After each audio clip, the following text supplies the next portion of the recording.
centuries, Japanese family made miso at home, including mine. Miso is one of the most powerful sources of umami in Japanese cooking and is a traditional fermented food for gut health. But many store-bought miso can be quite salty. When you make it at home, you can reduce the salt and control the flavor. All you need is soybeans, salt, and koji. It's very simple. So today I'm sharing my family's recipe passed down from my long-living grandparents. I also share important tips and how to reuse the soybeans cooking water. So let's get started! First, let's start with the preparation. It begins one day before making the miso.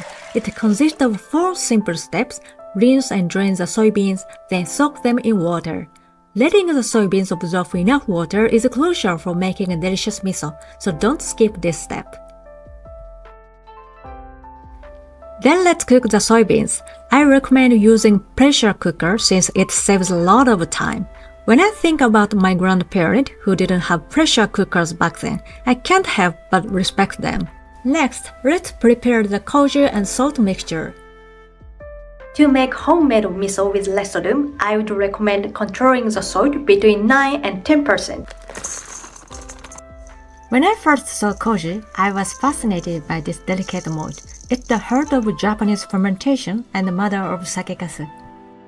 I think it's okay. It's perfect. Like this.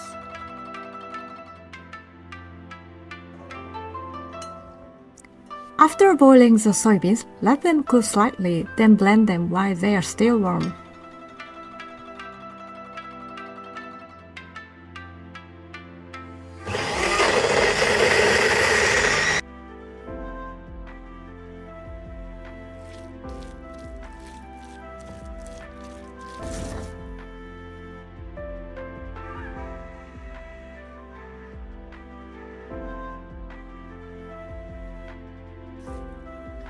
When you mix the koji and salt mixture with the soybeans paste, avoid high temperatures since koji is alive.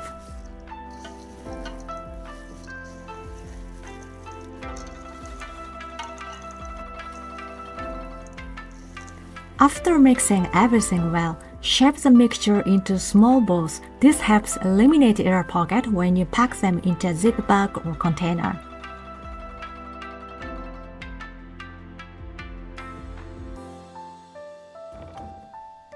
It's important to avoid air pocket and store the miso in a cool place to prevent mold.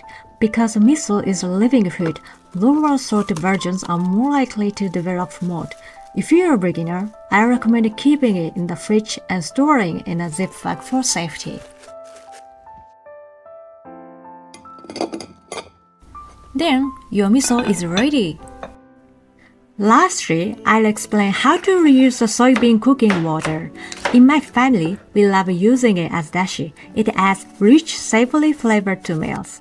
Traditionally, dashi is made from kombu, bonito flakes, or shiitake mushrooms, but this version is something you shouldn't miss. The great thing is that this dashi is suitable for almost everyone unless you have a soybean allergy.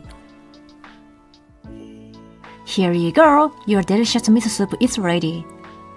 I added some leftover vegetable to the soybean dashi along with a little ginger and miso. It gently warmed my body and heart. How was the miso making process? I hope it was helpful. Thank you for watching and see you! またね!